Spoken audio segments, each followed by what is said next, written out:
What's up YouTube? My name is Mertz and today I'm going to be showing you a CGC return of graded Pokemon cards. This return will exclusively feature special delivery Charizard, and this video will also be in a little bit different of a format than the typical graded card return video that you might be used to. And the reason for that is that this video will be recorded in two separate parts at two different times but released at once. So in the first part of the video we will look at the raw cards, we'll look at the condition together, I'll talk about my reasoning and why I'm submitting these to CGC over PSA, and then in the second half of the video we'll do a time jump to the future. I'll record it when I receive the cards back from CGC and we'll check out the results. We'll look at the graded cards, we'll see if my pre-grades were accurate, we'll see if my analysis in choosing to submit these to CGC was sound, and we'll see if we got wrecked or not. So really excited to share this unique return video with you. Make sure you stay tuned until the end so you can see what grades we get. I want to thank everybody for clicking on this video. Don't forget to like and subscribe, and without further ado, let's get into this card analysis and graded card return video. Let's go. All right, so you may be asking yourself, why am I submitting these cards to CGC over PSA? Why am I not going for the premium that PSA 10s provide? Why would I choose to submit to CGC? Why would I ever do such a thing? So the reason that I decided to do this is because my good friend Professor Oak convinced me to. So Oak came out with a really good video last week where he discussed his reasoning and why he might consider sending cards to CGC over PSA, particularly cards that he didn't think would get the 10.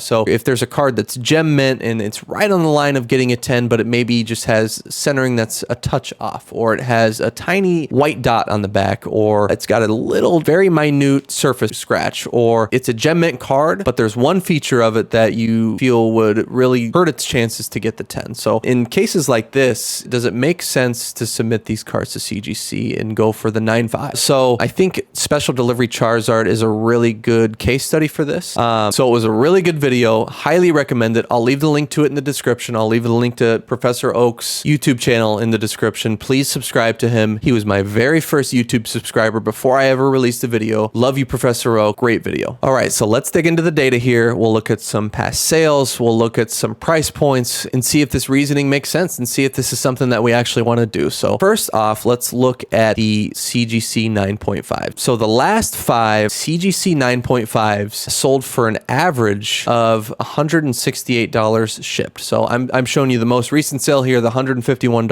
auction with the $4 shipping, but I did the calculations and the last 5 came out to an average of $168 per sale. So that's the price point that we have for the 9.5s. And let's take a look at the PSA 9s in comparison to the 9.5. So we've already talked about that I don't feel necessarily comfortable that these particular cards will get PSA 10s, which is why we're doing this in the first place. Each of them, as you'll see in a little bit when we look at the cards together and really look at them in depth, there's just a small issue with each card that I think will prevent it from getting the PSA 10. So let's take a look at the 9s, which is the most likely alternative to the CGC 9.5 that we get here. If we were to submit it to PSA, the last 5 PSA 9s sold for an average of $86 shipped. So that's an $82 difference between the CGC 9.5 average of $168 and the PSA 9 average of the most recent 5 sales of $86 shipped. So those are the price points that we're working with for the 9 and the 9.5. And then let's quickly touch on, before we move on to the price of the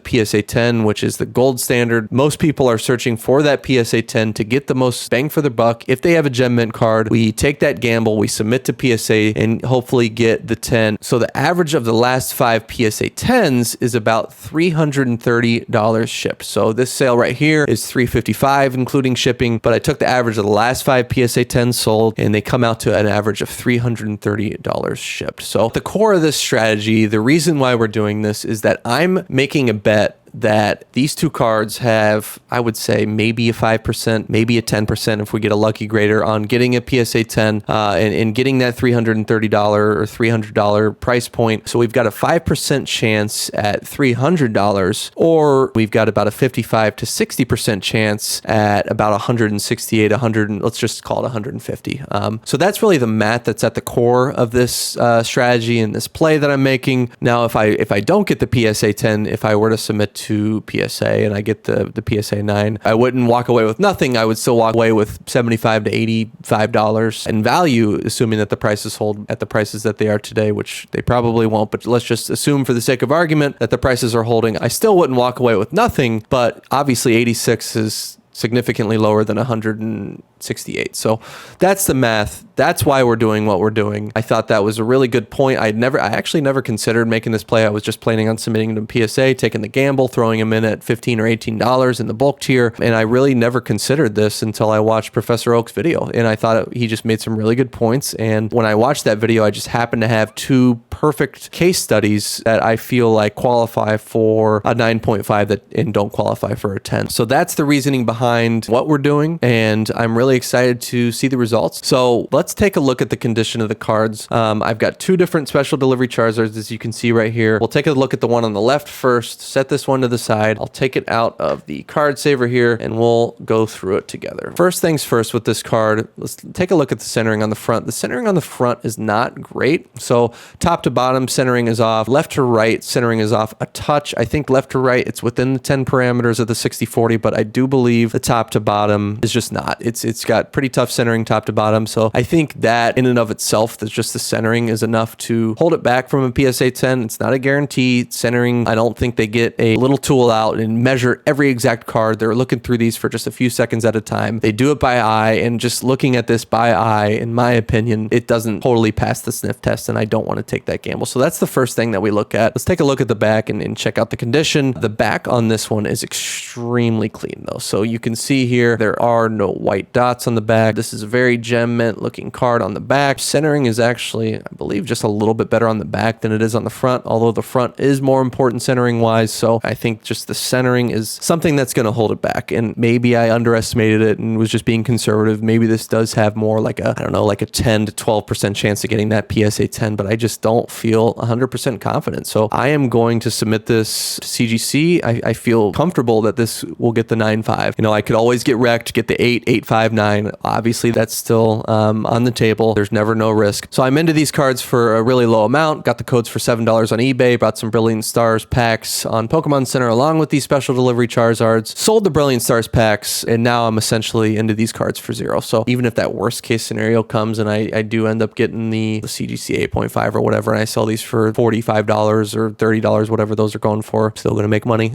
So this is just a really fun play. And one last thing I want to show you on this card, it's got a massive swirl right by Charizard's face. So you can just see that for all the swirl lovers out there. So even if this does get an 8.5, I can just toss in the eBay description mega swirl stonk and somebody's going to pay a huge premium for that anyway. So I just feel pretty good about that. And when you're into a card for almost $0, you feel good about submitting them and trying to make a unique type of play here. So let's take a look at the second card. We're going to pull this one out and let's look at the condition on this one. So first things first, let's look at the centering on the front. Centering is a little bit better on the front of this card than it is on the first card. The top to bottom centering, it looks to be within the 10 parameters. The left to right centering is not perfect, but I think it could fall within those 10 parameters as well. So just taking a look at the front centering, I think is 10 worthy, or at least 9.5 worthy. So that's not what we're concerned about with this card. Let's look at the back. This card does have a little bit of whitening on the back. So let's see if I can capture it. I believe there is a little bit of a white dot on the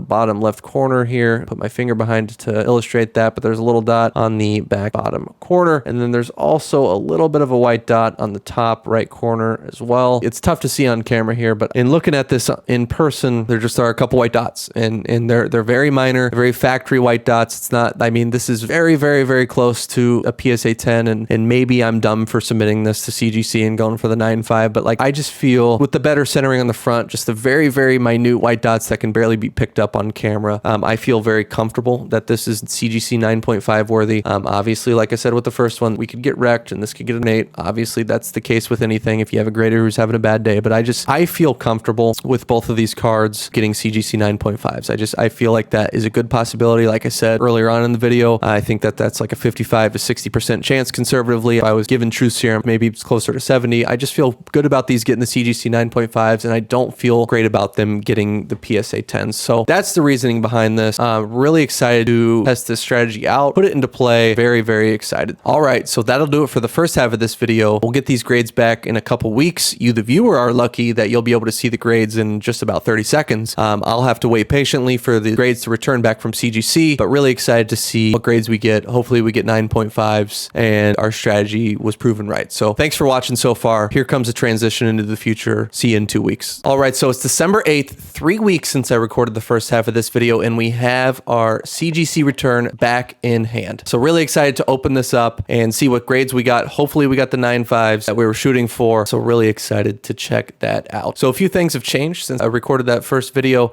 about 3 weeks ago. And the first thing is, got a beard going on now. So if you were ever looking for content that gave you information on how long your beard might grow while you're waiting for a graded card submission to come back, this is the video for you. So the second thing that's changed since we first recorded this 3 weeks ago is that I'm upgrading the background a little bit. So the last time that you saw me, we had some major hospital room vibes going on with the white bed, the white walls. We've greatly upgraded the situation since then. Shout out to my sister who got me this awesome sign right here. It's got my name, mertzcollectibles, this LED sign, lights up. It looks awesome. Really appreciate that. It was a surprise gift. Very thoughtful sister. We've got Psyduck over the shoulder. We've got Tentacruel sitting cutie hanging out right here. We've also got, and I was able to find this, the inspiration for my thumbnail right here, this creepy Bulbasaur toy. So it lives. It's a real toy. So we've got that going on. And another thing that's happened since the first half of this video came out 3 weeks ago is that V-Star Universe came out. So this is a set that I'm excited about. It's a set that a lot of other people in the Pokemon community are really excited about. So big news there. Really enjoying that set so far. Opened up 2 boxes on a live stream that I did a few days ago. So if you want to check out a V-Star Universe opening, had a ton of fun opening those boxes up, talking Pokemon market with the community in the chat. So feel free to check that out. I'll leave a link to that live in the description. In the final development since the first half of this video was recorded that is most important to the subject of this video is that the market price of the special delivery Charizard in a CGC 9.5 has dropped from the $150 to $160 range all the way down to about $120, $130 range. So that's not ideal. That's not something that you want to see, but it is something I did expect. I alluded to it a little bit in the first half of this video, noting that the chances of the prices holding at the rate that they were when I first recorded this video, that the chances of that were unlikely. So the price has come down a little bit, but that's okay. If we still get the 9.5s like we're hoping and that we think that we'll get, I think we're still going to be in good shape. So let's dig into this. Let's open up the CGC return and see what grades we got. Let's go. All right, so we've got our CGC return right here. As you can see, I've removed all my address information, all the order numbers, tracking numbers. Obviously, don't want that to be displayed on YouTube, but we've got the unopened CGC return right here. If we get an 8, 8.5, that's not going to be a good thing. Those cards aren't going to be worth much. They're probably going to be worth, I don't know, in the $30 range. If that is the case, then we've wasted some time, wasted some grading fees. We just hope that that doesn't happen. So let's just crack this open, see what our fate is, and see if we were correct. Let's see if Professor Oak's strategy that he shared with us that I went ahead and put into practice, let's see if it pays off and if it was the right move or not. So let's open this up.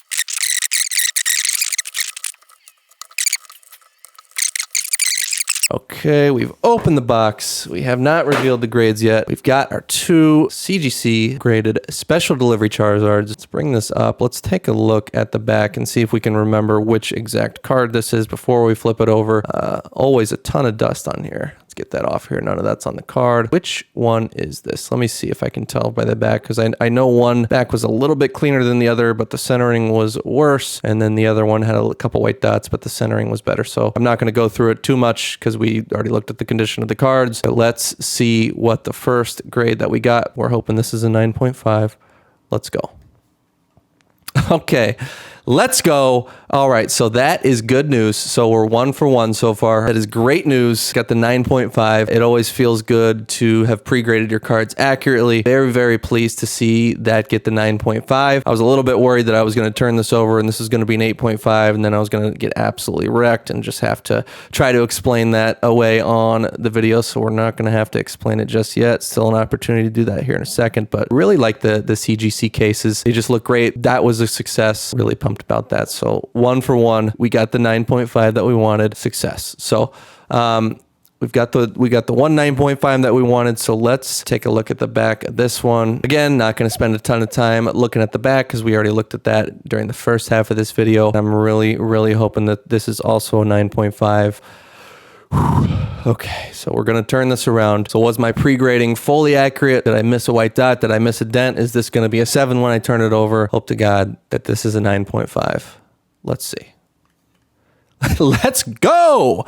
Okay, double 9.5. That makes me feel a lot better. It's a big weight off my shoulders. Look at this. Is this the one with the... Yep, this is the one with the swirl. It's hard to pick up here in the camera right by Charizard's face there. Got two 9.5s. So the pre-grading was accurate. Really, really pumped about that. I had this worry in my mind that we were going to get, weren't going to get both 9.5s, or we're going to get both 9s, one 8.5. You just don't know when you're sending stuff into grade. You can look at thousands of different cards and have pre-graded accurately in the past with CGC, PSA, BGS, all the different companies. You could know the grading standards of each one and know how they operate and what grades they're more likely to give for certain subgrades, and all of that can be thrown out the window if you get a grader having a bad day, or a new grader that doesn't know what they're doing, or a grader that's been there for a long time but that's particularly harsh. You just never know until you submit the cards and actually get the grades back. So really, really pumped that this worked out for us. We've got the 9.5s that we were looking for, double 9.5s, super pumped about that. So now the thing that we'll have to work on is selling these. So like I mentioned a little while ago, these are going for around 120 to 132. I've seen a couple listings at 132.99, 124.99 plus shipping right before I logged on and recorded this video. So we're going to really try to get these out the door to realize those gains. So I do feel like, as we've seen, it's only been 3 weeks since I recorded the first half of this video, and the prices have dropped a decent amount from the 150s, 160s all the way down to the 120s and 130s. So I do expect this card to drop in the near term. That doesn't mean it's going to drop until it gets to zero. Eventually it'll stabilize, and we just don't know when that is going to be. You are still able to redeem codes in the Pokemon Center until December 31st. So that is the deadline. So people, myself included, are still actively redeeming and purchasing more of these along with their Pokemon Center orders. So the supply is going to continue to go up in the near term, which will most likely drive prices down. So my personal strategy at this time is going to be to sell these as quickly as possible. Low list, buy it now on eBay, and try and move these out and get these sold for in the 120 to 130 range. All in all, it will have been a success. Buy the code for $6 to $7. Purchase Brilliant Stars blisters along with the special delivery Charizard. The Brilliant Stars packs are holding value quite nicely. So I'm confident that I'll be able to resell all the Brilliant Stars blisters that I purchased in the packs and kind of make my money back on the original Pokemon Center order. So all in all, going to make a decent profit after fees, after shipping costs to and from CGC, the cost of shipping after I sell it on eBay, as long as we can move quickly and kind of sell those in the next couple of days, which I feel pretty confident that I can, as long as I price them appropriately, list them properly. I think that these are liquid enough at this time for me to be able to move them. It's not going to be for the profit that we